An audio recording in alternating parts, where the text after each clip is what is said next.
I think 2 या 3 दिन ही open है, उसके बाद सिर्फ एक ही बैच में एडमिशन बचेंगे।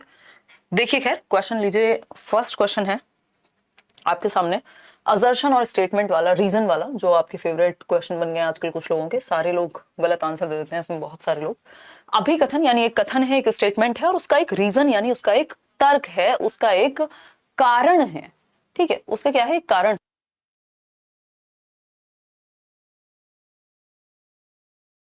देखिए एक बार, अगर हम बात करें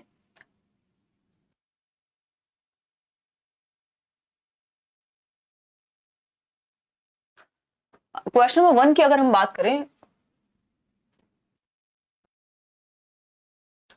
स्टेटमेंट है delay in physical development of children can be attributed entirely to their genetic makeup. यानी बच्चों के शारीरिक विकास में देरी या डिले अगर होता है तो उसकी जो जिम्मेदारी है या जो रीजन है, जिम्मेवार किस चीज को ठहराया जाएगा, आनुवांशिक बनावट को। कि अगर फिजिकल डेवलपमेंट में डिले है ना, जो हाइट एज के साथ नहीं बढ़ पाई, कोई अंग ठीक से नहीं डेवलप हो पाया, है ना, तो शारीरिक विकास में यदि देरी होती है तो उसके लिए जो जिम्मेवार है वो कौन है, आनुवांशिक बनावट है, यानी सिर्फ आपके जेनेटिक्स हैं या आपकी हेरिडिटी है।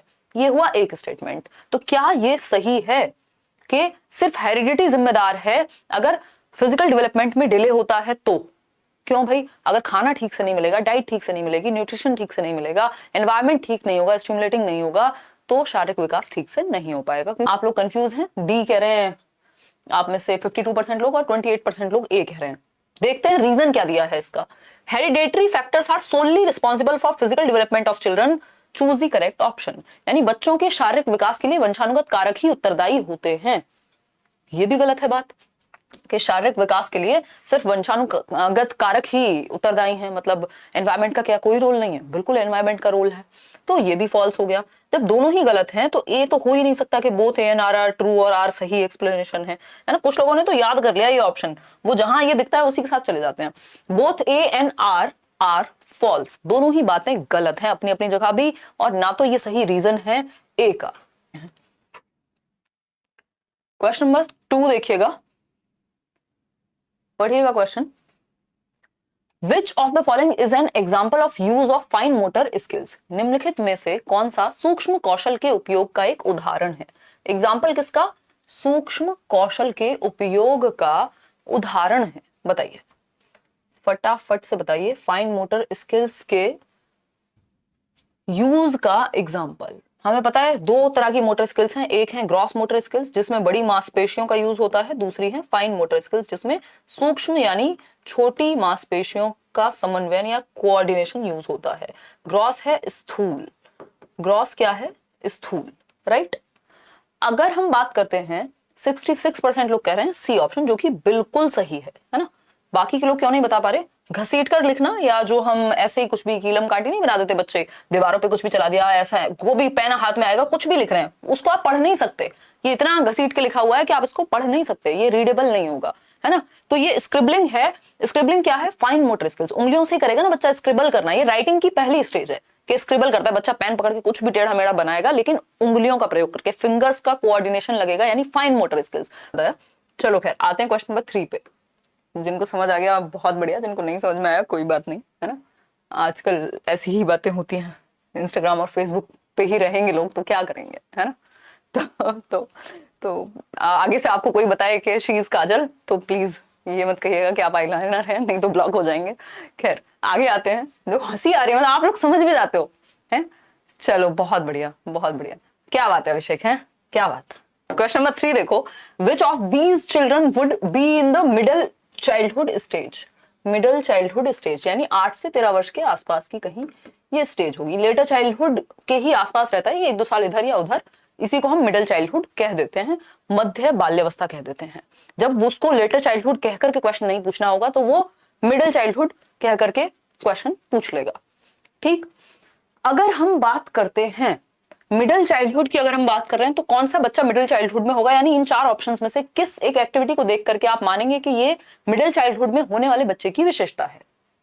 पहला ऑप्शन है a child who is beginning to imitate social roles while engaging in make believe play. यानी एक बच्चा जो सामाजिक भूमिकाओं की नकल करना शुरू कर देता है और काल्पनिक खेल जैसे डॉक्टर डॉक्टर खेलना, क्या मेक बिलीव प्ले है, प्री ऑपरेशनल में आता है 2 से 7 वर्ष की अवस्था में। तो मिडिल चाइल्डहुड तो भाई आपका कहीं 8 से 13, 7 से 11 इस तरफ होगा। A child who has developed an understanding of the meaning of rules and can reason, यानी एक बच्चा जिसने नियमों के अर्थ को नियमों के अर्थ की समझ विकसित कर ली और तर्क उसमें आ चुका है। हाँ ये बात सही है, 8 से 13, 7 से 11, ये प्याजे भी हमें कह रहे हैं कि रीजन तर्क आने लगता है, ठीक बात है। फिर भी पढ़ लेते हैं बाकी ऑप्शंस। सी ऑप्शन है, a child who can hypothesised possible causes and accordingly design complex experiments. अब हाइपोथेसाइज करेगा दैट मींस 11 साल के बाद की बात होगी, ये मिडिल चाइल्डहुड की बात नहीं है। फिर आता है D option, a child who is just beginning to show fine motor skills such as grasping a pencil and other such objects. अगर बिगिनिंग टू शो है, सॉरी क्या है, beginning to show fine motor skills, हाँ fine motor skills को दर्शाना शुरू कर चुका है, दैट मींस कहीं 2 से 7 वर्ष के ही बीच में होगा, तो ये भी गड़बड़ हो गया। तो मिडिल चाइल्डहुड के हिसाब से सिर्फ बी ऑप्शन ही सही है। सिर्फ 50% लोग आंसर कर पा रहे हैं इतने आसान सवाल का, ठीक है। आगे बढ़ेंगे नेक्स्ट क्वेश्चन पे। क्वेश्चन नंबर देखिए 4। क्वेश्चन नंबर 4 देखिएगा, लॉट्स ऑफ क्यूज, यानी क्यूज मतलब हिंट कह लीजिए, about gender appropriate ways of behaving come from films and advertisements, यानी फिल्मों और विज्ञापनों से जेंडर यानी किसी भी लिंग में कैसे व्यवहार करते हैं, यानी महिलाएं और पुरुष क्या कैसा व्यवहार करेंगे, क्या एक्सेप्टेबल बिहेवियर है सोसाइटी में, ये हम कहां से सीखते हैं, हम बहुत हद तक प्रभावित होते हैं, हमें बहुत हद तक हिंट मिलती है, कहां से, मूवीज से या एडवर्टीजमेंट से, फिल्म से या फिर एडवर्टीजमेंट से। आजकल क्या फैशन चल रहा है, कैसे कपड़े पहने जाएंगे, है ना, ये चल रहा है वो चल रहा है, तो वो कहां से आ रहा है, फिल्म से या एडवर्टीजमेंट से, ठीक। अगर हम बात करें तो नेक्स्ट है this highlights the role of dash as a dash agency of socialization, यानी यह समाजीकरण की डैश संस्था के रूप में डैश की भूमिका पर प्रकाश डालता है। समाजीकरण की क्या, द रोल ऑफ, किसका रोल है ये, मीडिया का या स्कूल का, भाई ये फिल्म्स और एडवर्टीजमेंट मीडिया में ही तो आती हैं, तो ये भी हो सकता है, ये भी हो सकता है।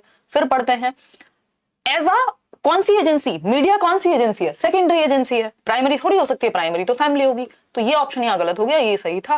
भाई एक मूवी आई थी थप्पड़, है ना, कई तो हस्बैंड कहते हैं भाई तो हमारी वाइफ को नहीं देखनी है ये मूवी, गड़बड़ हो जाएगी। दैट मीन्स कि जो महिलाओं का या पुरुषों का भी फॉर दैट मैटर व्यवहार है या रोल टेकिंग है, एप्रोप्रिएट वेज क्या है आजकल पहनने के, बिहेव करने के, बात करने के, रोल्स के, वो हम बहुत हद तक फिल्म्स या एडवर्टीजमेंट से प्रभावित होता है, एटलीस्ट जो इन्फ्लुएंस जल्दी से हो जाते हैं वो लोग, तो बी ऑप्शन। आगे बढ़ेंगे क्वेश्चन नंबर 5। और मीडिया क्या है, सेकेंडरी एजेंसी है, मीडिया में आपका सब कुछ आ जाएगा, जो भी प्रिंट मीडिया है, चाहे सोशल मीडिया है, चाहे न्यूज है। The cognitive ability that comes in pre operational period, यानी पूर्व संक्रियात्मक अवस्था में आने वाली संज्ञानात्मक क्षमता, यानी 2 से 7 वर्ष के बीच आने वाली संज्ञानात्मक क्षमता, बताइए क्या कहलाएंगे।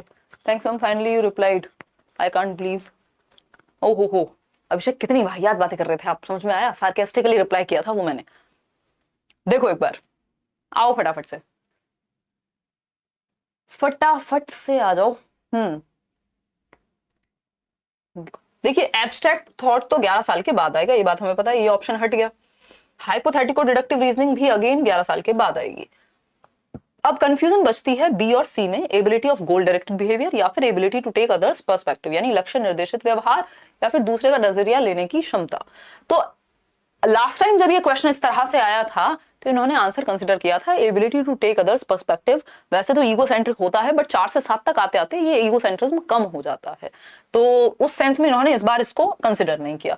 अब थोड़ा सा बोर्ड के ऊपर भी होता है कई बार, क्योंकि पेडागोजी है तो ऐसा कुछ 100% फिक्स कभी नहीं होगा, क्योंकि ऐसा तो है नहीं, मान लीजिए ये गोल डायरेक्टेड बिहेवियर ही है, शुरुआत इसकी सेंसरी मोटर में ही हो जाती है, बट ऐसा थोड़ी कि वो चीज बेहतर नहीं होगी 2 से 7 में जाने पे, या वो चीज रुक जाएगी अचानक से, क्लियर कट थोड़ी है, ठीक। तो उस केस में यहां answer ability of goal directed behaviour इन्होंने कंसिडर किया है, जो हम सेंसरी मोटर में पढ़ते हैं और वही आपको याद रखना है। बट इस तरह का कोई एक्सेप्शनल केस बनता है जहां ये कंसिडर ही नहीं कर रहे, नहीं तो इससे बेटर ऑप्शन सी हो सकता था, हालांकि दोनों ही 100% ट्रू नहीं है, ठीक है।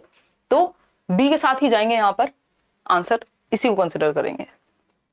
आगे बढ़ेंगे क्वेश्चन नंबर 6 पर, पढ़िएगा जवाब दीजिएगा, आज तो कम लग रहे हैं लेंदी क्वेश्चंस। अकॉर्डिंग टू प्याजे के अनुसार it is very important for a teacher to be dash and dash, यानी पियाजे के अनुसार एक शिक्षक को कैसा होना चाहिए या शिक्षक का कैसा होना बहुत जरूरी है, बताइएगा फटाफट से, कैसा होना बहुत जरूरी है। ए ऑप्शन कह रहे हैं 55% लोग। बहुत बढ़िया, लाइक शेयर भी कर दिया करो जब आ ही जाते हो टाइम से, तो है बताओ एक बार। 55% लोग ना। चलिए देखते हैं, अगर हम बात कर रहे हैं अकॉर्डिंग टू पियाजे टीचर का रोल कैसा होना चाहिए, मोबाइल यानी डायनामिक होना चाहिए, जो चेंज हो सके, फ्लेक्सिबल हुआ, बिल्कुल सही बात है। स्ट्रक्चर्ड और रिजिड, भाई रिजिड तो नहीं होना चाहिए, तो फिर तो चेंज के हिसाब से भाई हर जनरेशन में बच्चे चेंज हो रहे हैं, बहुत सारी चीजें आ रही हैं, सोशल मीडिया से लेकर 70 चीजें आई हैं, तो आपको थोड़ा सा फ्लेक्सिबल होना पड़ेगा, चेंज करना पड़ेगा, बच्चे के अनुसार भी चेंज होना पड़ेगा कई बार।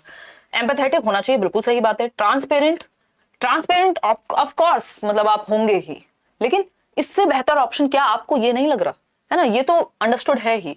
मैकेनिकल और बिहेवियरिस्टिक नहीं, बिहेवियरिस्टिक नहीं कि सिर्फ रिवॉर्ड और पनिशमेंट पे हम फोकस करें, या मैकेनिकल एक मशीनरी की तरह आप काम करें एज अ टीचर, तो यहाँ पे सी भी सही था और ए भी सही था, बट बेटर जो है वो है गतिशील और लचीलापन, है ना।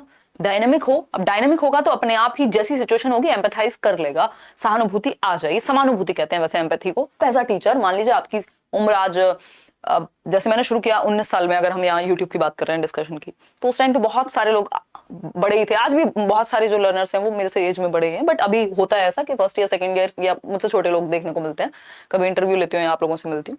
तो क्या वो एज के साथ ऐसा तो नहीं हो सकता कि आप हमेशा एक जगह पे फिक्स हो जाएं और आपकी एज आपके लर्नर्स की एज के साथ चेंज होती रहे, बट आपको कनेक्ट तो हर बच्चे से करना है, चाहे वो आपसे एज में छोटा हो, मतलब जनरली तो स्कूल में तो यही होगा कि छोटा ही होगा, तो हर बार जब नई जनरेशन आएगी और आप रिजिड होंगे, आप में लचीलापन नहीं होगा, आप में गतिशीलता नहीं होगी, आप डायनेमिक नहीं होंगे, तो बच्चे आपसे कनेक्ट ही नहीं कर पाएंगे, है ना। अब कितना कनेक्ट करते हैं आप उन लोगों से जो बिल्कुल ही आपकी दुनिया या आपकी बातें या आपके उनको आपके एग्जाम्पल और आपको उनके एग्जाम्पल जिनको समझ ही ना आते हो। तो ये जरूरी है कि टीचर टाइम के साथ थोड़ा परिवर्तन लाए, डायनामिक हो, ठीक।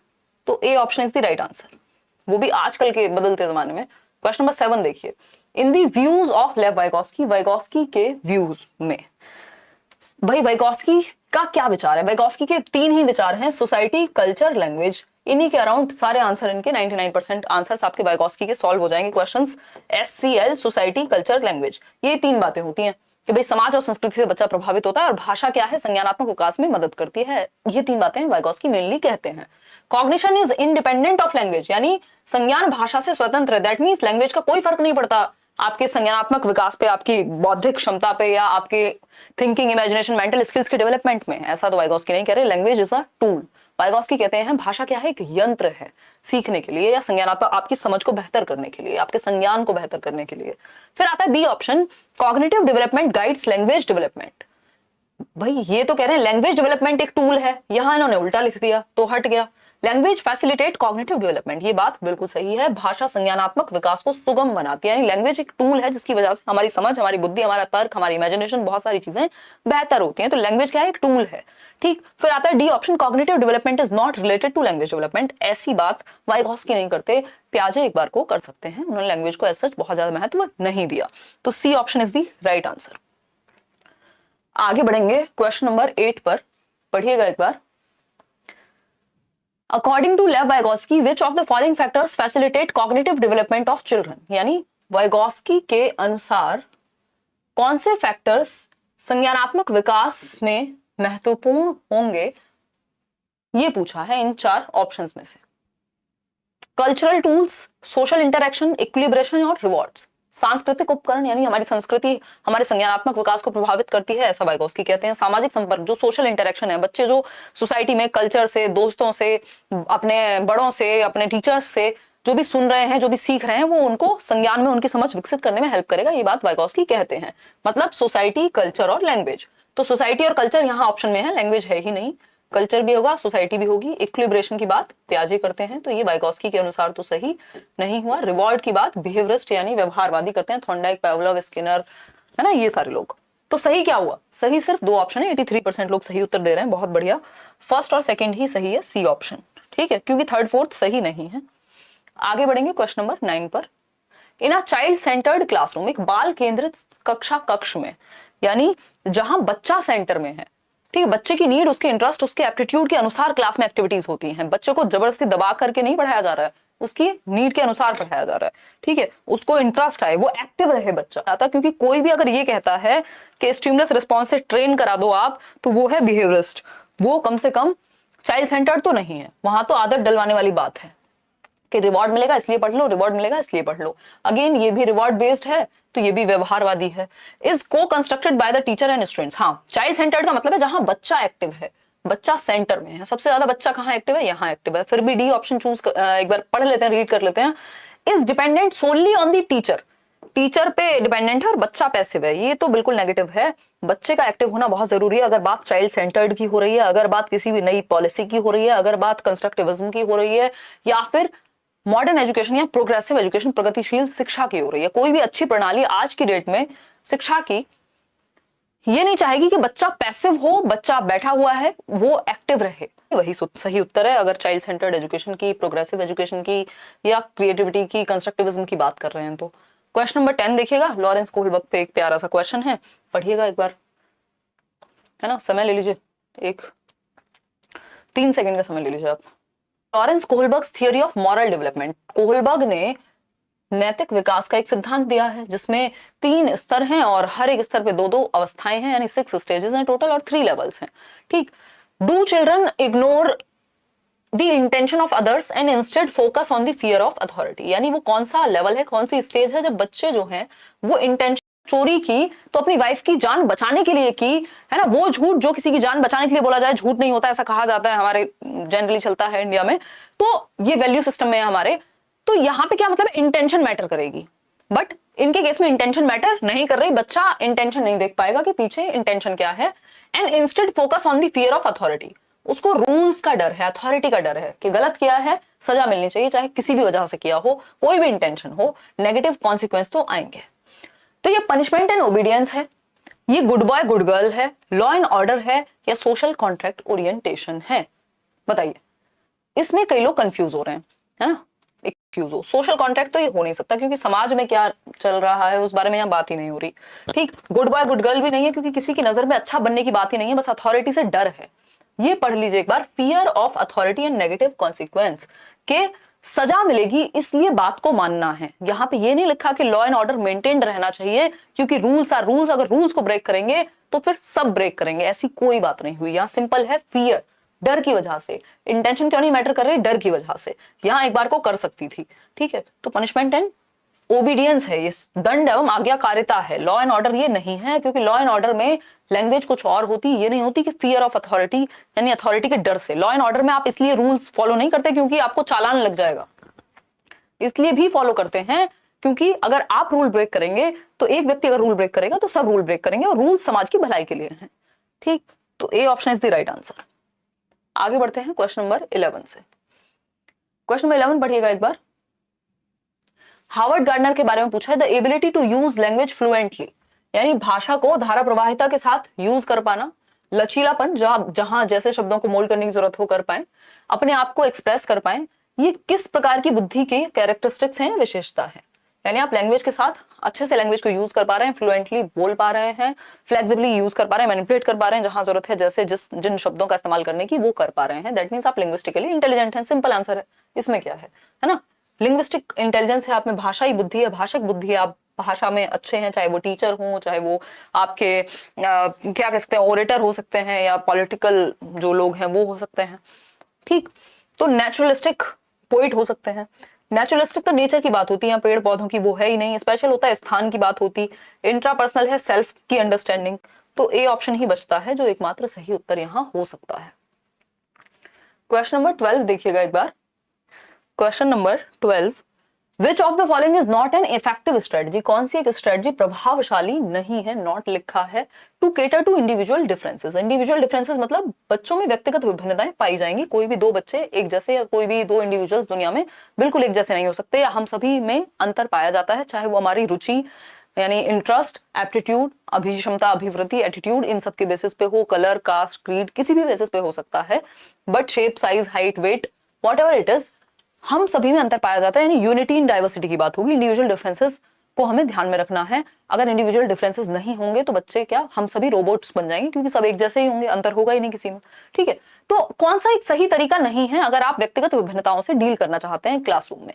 तो पहला ऑप्शन है reflect on one's verbal and non verbal communication. अपने मौखिक और गैर मौखिक संचार पे आप ध्यान दें कि आप इनडायरेक्टली क्या कह रहे हैं बच्चों को। ऐसा तो नहीं आप किसी एक स्पेसिफिक बच्चे को कुछ कह दे रहे हैं, किसी एक जाति समूह के बारे में कुछ कह दे रहे हैं, तो बच्चा अपने आप में कॉम्प्लेक्स फील करे या उसको इंफीरियर फील हो या उसको बुरा लगे, ऐसा तो आप कहीं भी कन्वे नहीं कर रहे हैं। तो आपको ये पता होना चाहिए कि अलग अलग तरह के बच्चे हैं, सभी का ध्यान रखना है आपको। ऐसा नहीं कर सकते आप किसी ग्रुप को नीचे गिरा दें।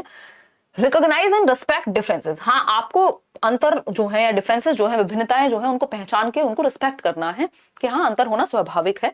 Use diverse pedagogical strategies. अलग अलग शैक्षणिक तरीकों का आपको इस्तेमाल करना है। बिल्कुल सही बात है, क्योंकि बच्चों के इंटरेस्ट अलग है, एप्टीट्यूड अलग है, उनका सोचने का नजरिया अलग है, सब अलग तरीके से सीखते हैं, तो स्ट्रेटजी भी अलग अलग होनी चाहिए।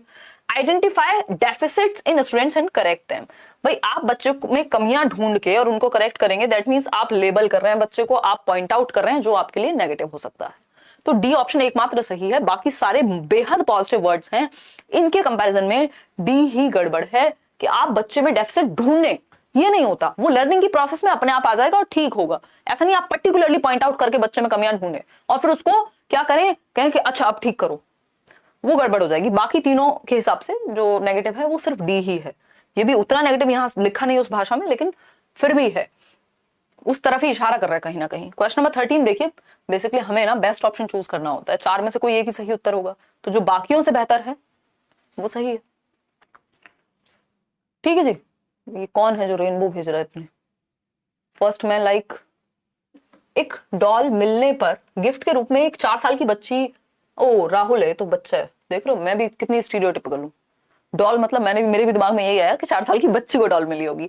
देखो एक बार, on getting a doll as a gift for 4-year-old Rahul, 4 साल का एक बच्चा है राहुल, जिसको किसी ने गिफ्ट कर दी एक डॉल, एक गुड़िया गिफ्ट कर दी उपहार में।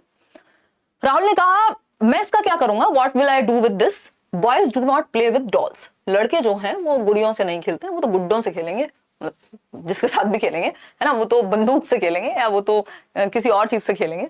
ठीक, तो अगर हम बात करें, कौन कह रहा है ये इमोशंस, ऐसी बातें करोगे यहाँ स्टीरियोटिपिकल।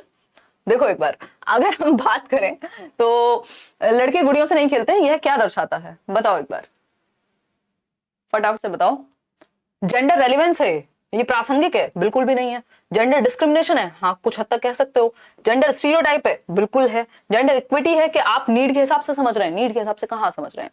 डिस्क्रिमिनेशन, पक्षपात हो सकता था, बट इससे बेहतर ऑप्शन क्या है, स्टीरियोटाइप। क्योंकि पक्षपात कब होता है, पक्षपात उल्टा भी हो सकता है कि आप अगर लड़कों के साथ गलत कर रहे हैं तब भी आप पक्षपाती हैं। ऐसा जरूरी नहीं कि सिर्फ लड़कियों के साथ गलत होगा, बट जो चला आ रहा है अगर उसका एग्जाम्पल है तो स्टीरियोटाइप है, रूढ़िबद्धता है जो समाज में चली आ रही है पहले से, कि भाई लड़कियां ही खेलती हैं डॉल से, लड़के डॉल से नहीं खेलते, है ना, घर का काम लड़के नहीं करते। ये क्या स्टीरियोटाइप है, रूढ़िबद्धता है। समाज ने रोल्स निर्धारित कर दिए हैं पहले से, और वो इतने सालों साल तक चले हैं कि वो परंपरा बन गई है। वो कभी खुशी कभी गम वाली ना परंपरा है, तो उनकी परंपरा ही हो गई है, जो कि गड़बड़ है। इसको अब चेंज करने की जरूरत है। ठीक, आगे बढ़ेंगे। C option is the right answer.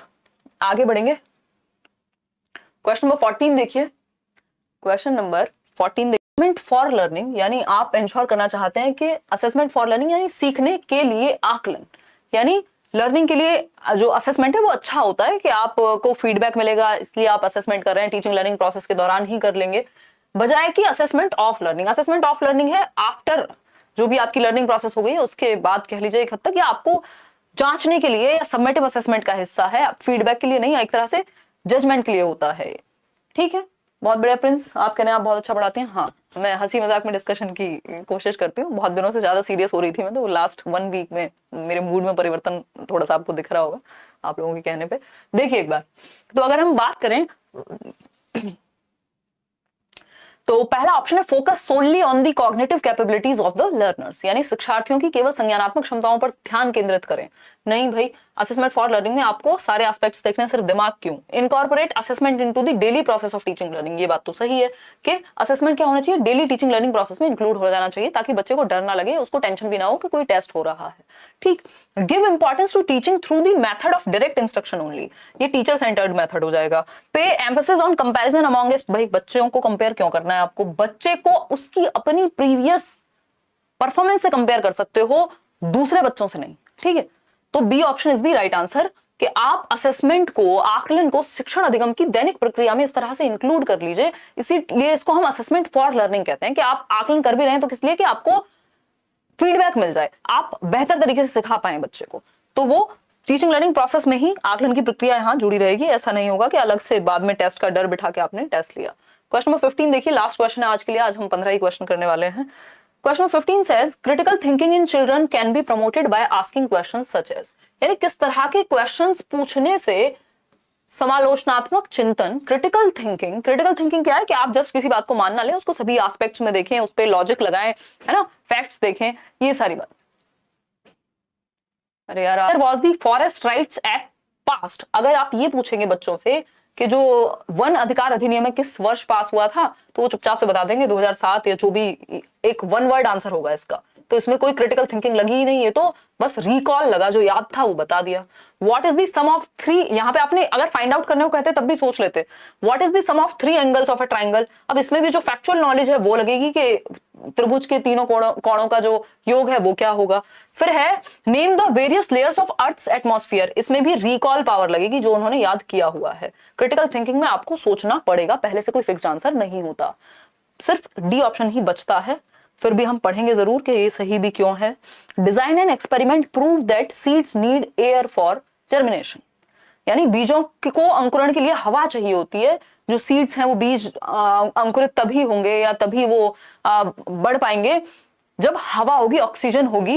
इस बात को सिद्ध करने के लिए, प्रूव करने के लिए बच्चों को आप कह रहे हैं प्रयोग करो, एक एक्सपेरिमेंट की रूपरेखा तैयार करो, करके दिखाओ कि बिना हवा के आप बीज बो के दिखाओ और हवा के साथ, ऑक्सीजन के साथ। तो वो प्रूव करने में उनको सोचना पड़ेगा कि क्यों चाहिए होती है ऑक्सीजन सॉरी। ठीक, तो D option is the right answer. Out of, ठीक है, आउट ऑफ 20 कितने, 20 तो आज किए ही नहीं है, 15 क्वेश्चंस किए, डेली 20 करते हैं ना, तो आदत हो गई है वही बोलने की। ये